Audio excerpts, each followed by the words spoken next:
Supreme কোর্টে অভিষেক বন্দ্যোপাধ্যায়ের আবেদন খারিজ। সুপ্রিম কোর্ট হস্তক্ষেপ করবে না এমনটা কিন্তু জানা যাচ্ছে, যেখানে বলা হচ্ছে যে সুপ্রিম কোর্ট এ বিষয়ে কোনো হস্তক্ষেপ করবে না। বিচারপতি অভিজিৎ গঙ্গোপাধ্যায় ও অমৃতা সিনহার বিরুদ্ধে অভিযোগ এনে আবেদন। সুপ্রিম কোর্টে অভিষেকের আবেদন খারিজ। হাইকোর্টে দুই বিচারপতির বিরুদ্ধে অভিযোগ এনে আবেদন।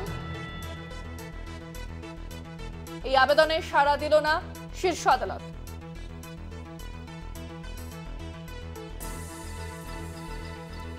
সুপ্রিম কোর্টে অভিষেক বন্দ্যোপাধ্যায়ের আবেদন খারিজ। ফোনে রয়েছেন আমাদের প্রতিনিধি পীযূষ কান্তি নাগ। পীযূষ, ঠিক কি জানানো হয়েছে সুপ্রিম কোর্টের পক্ষ থেকে?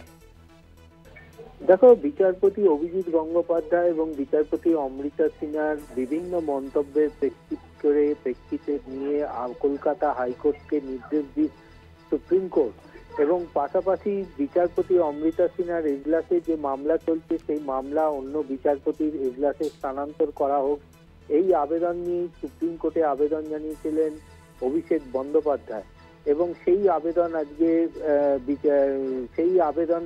খারিজ হয়ে গেল সুপ্রিম কোর্টে এবং সুপ্রিম কোর্ট পরিষ্কার জানিয়ে দিল যে এই আবেদনের প্রেক্ষিতে তারা কোনোভাবেই হস্তক্ষেপ করবে না। ধন্যবাদ পীযূষ। কথা বললাম প্রতিনিধি পীযূষ কান্তি নাগের সঙ্গে। সুপ্রিম কোর্টে অভিষেক বন্দ্যোপাধ্যায়ের আবেদন খারিজ। এ বিষয়ে সুপ্রিম কোর্ট হস্তক্ষেপ করবে না। বিচারপতি অভিজিৎ গঙ্গোপাধ্যায় অমৃতা সিনহার বিরুদ্ধে অভিযোগ এনে আবেদন করা হয়েছিল, সেই আবেদনে কোনো সাড়া দিল না শীর্ষ আদালত। হাইকোর্টে দুই বিচারপতির বিরুদ্ধে অভিযোগ এনে আবেদনে সাড়া দিল না সুপ্রিম কোর্ট। এ বিষয়ে সুপ্রিম কোর্ট হস্তক্ষেপ করবে না বলে জানানো হয়েছে।